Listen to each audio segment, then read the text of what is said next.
Hey everyone, it's Andrea with WinksandKissesMUA.com. Welcome back to my channel. Today I created this fun and easy look using the MorpheXJaclynHill palette. It's super simple. If you'd like to see how I created this look, stay tuned.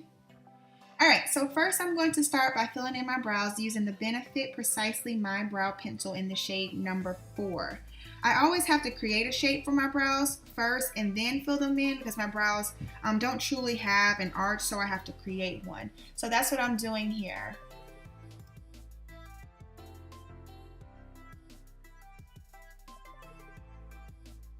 Okay, now that my brows are on, I'm gonna go in and clean them up with the Anastasia Beverly Hills Creamy Concealer. I love this concealer because it does a very good job of creating a sharp look for my brows.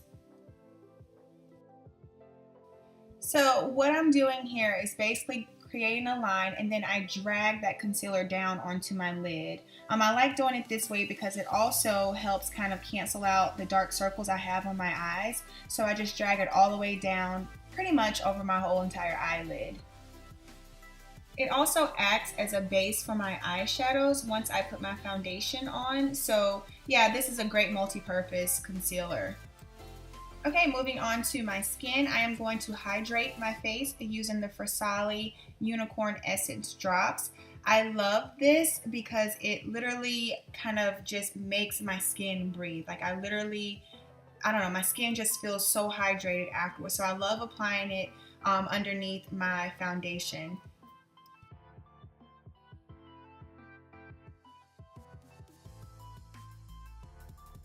Okay, moving on, I am going to use the NARS Weightless All Day, I can't remember the title of it, foundation in the color Tahoe. I love this foundation. It is absolutely my favorite foundation because it's so lightweight, but it has great coverage.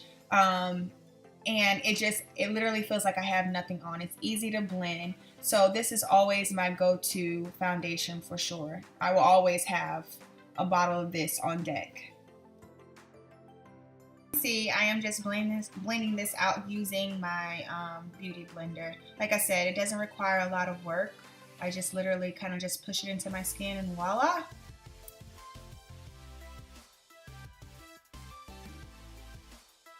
Now, going back in with that same concealer from Anastasia Beverly Hills, I'm going to use that to pretty much conceal and highlight. Again, I love this foundation because the coverage is amazing.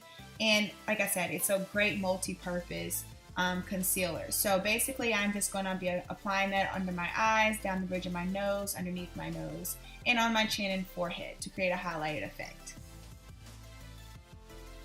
So I've been using this a lot lately.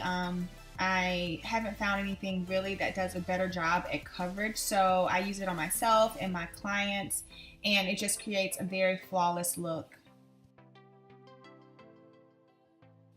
Now that that's all blended out, I'm going to go in and contour using the Anastasia Beverly Hills foundation stick in the color Walnut. Again, I love this product simply because it's easy to blend, it's great coverage. A lot of her cream products are just amazing. I use a little bit on my cheeks because I don't like for it to be too harsh, but like I said, it blends amazing as you can see here. What I found is if I use the same beauty blender that I use to apply my foundation to blend out my contour, it really does a good job of muting out the harshness, but still does a really good application in blending out that area. I do that all over my face in all the areas that I contoured. So as you can see, there's no harshness there. It just does a really good job. So that's the method that I use. Okay, because I'm extra, I like for my highlight to be popping. So I apply a little bit of the NARS Creamy Radiant Concealer in the color Ginger, just to make that area stand out a little bit more.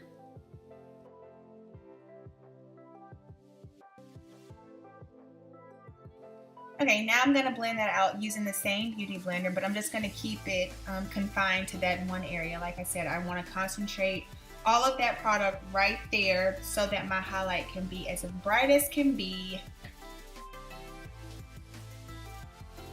Now I'm going to set those areas using the Laura Mercier translucent powder. I'm not a huge fan of baking, but I do bake a little bit whenever I apply my foundation first before my eyes, because I don't want to have a lot of fallout, and if I do, I want to prevent it from getting on my face. So I just bake a little bit, but typically I don't, only because I don't like the residue or the look that it leaves afterwards, but I don't cake it on there, as you can see.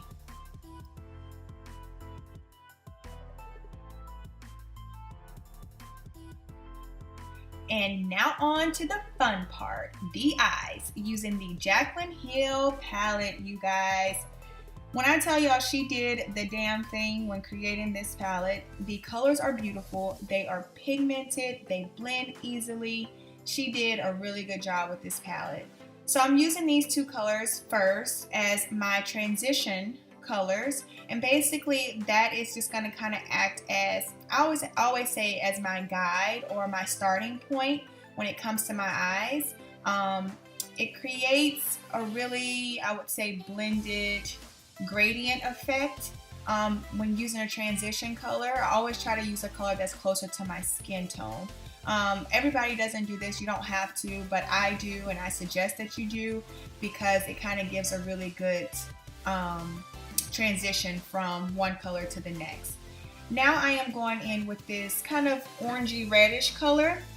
This is going to act as my crease color, and I want you guys to keep in mind here, I did not dip my brush back into that color not one time. Literally, this is how pigmented it is, and I just keep blending, blending, blending.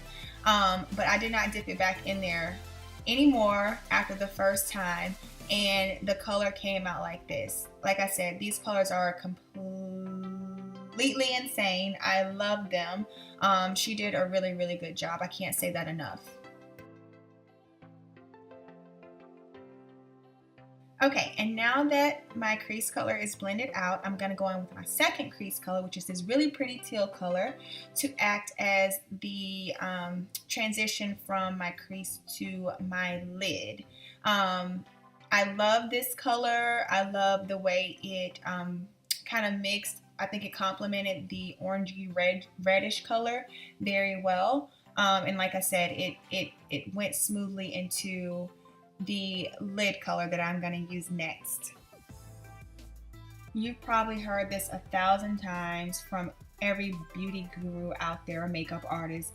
Blend, blend, blend. It probably took me a whole 5 minutes just to blend this one color because I wanted to make sure there were no harsh lines. But here I am. I went in with a clean blending brush to make sure I got those colors mixed in there together. Now, going on to my lid color, which I'm so excited about. I love, love, love. Is this really pretty, like iridescent, like teal. Literally, look at how just pigmented that is. I didn't put any Fix Plus on it. I didn't spray my brush at all. It literally just came out like that. I know I keep saying literally a lot, but I am just in awe of this palette. So as you can see, I'm just packing that on there because I really wanted to intensify the color. Now I'm just blending those colors together, no harsh lines. Oh yes, you see the ow, catch it. So now I am just brushing the translucent powder off, using my powder brush with a little bit of MAC Studio Fix powder in NC 44.5.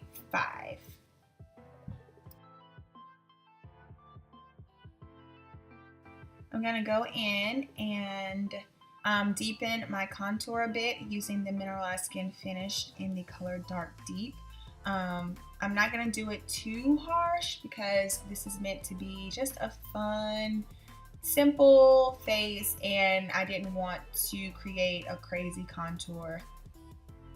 Oh, and the fun part, some more. I really wanted this color to stick out even more than it already does, so I went in with Eye Candy Cosmetics Glitter in the color Chiclets just to add a little sparkle.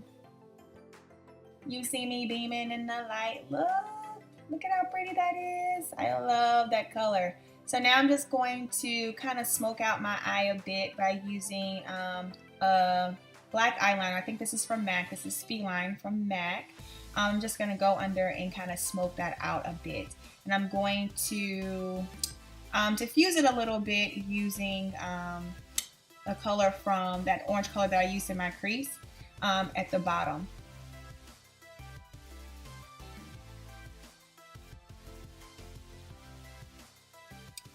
I really wanted to create a gradient effect on the bottom as well, so that's why I applied this orange color first, and then I'm gonna go back in with a darker, I think I used the black in that palette, and put that on top of it so that it kind of just fades into that orange color. I love doing this. It kind of gives you that sultry look, and that's what I was going for. So now to create my top liner and wing, I used the NYC liquid liner. I'm almost out. I actually need to buy some more. I actually had to drop a little drop of water in it to get it back. But as you can see, this is how I create my wing. I start on my lid first, and then I draw out my tail and then connect my top part of my wing to the tail. And that's just been the easiest way for me, and I just fill it in, as you can see here. You guys, I'm so sorry. My camera cut out, so I missed putting on my lashes. I just used some Demi Wispies, but I was able to catch and turn it back on and apply my glow, the other fun part of my makeup routine. I used the Laura Geller and Gilded Honey. I think that's what it's called. But I always pull for that when I want some major glow. So I apply that pretty much everywhere, as you can see. Now I'm going to apply my lip color, but first I'm going to do my liner using the MAC lip pencil in the color Whirl. I just apply that all over my lips. I line it first, but then I also just put it all over just to kind of act as a base for my colors. I love it. It's a very mauve-y, nudish pink, and I pull for that a lot with myself and for my clients. Alrighty, so moving on to my lipstick, I use the Nikki's Nude by MAC. This is my first time trying it, and I can say I do like it for other people. I don't necessarily like it for myself, just because I'm super picky when it comes to lipstick on myself. But it is a really pretty color, and I will use it on my clients.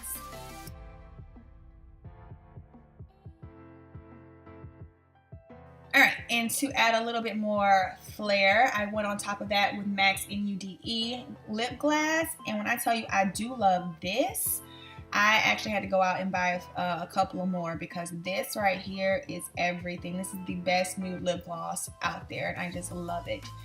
So I applied that on top.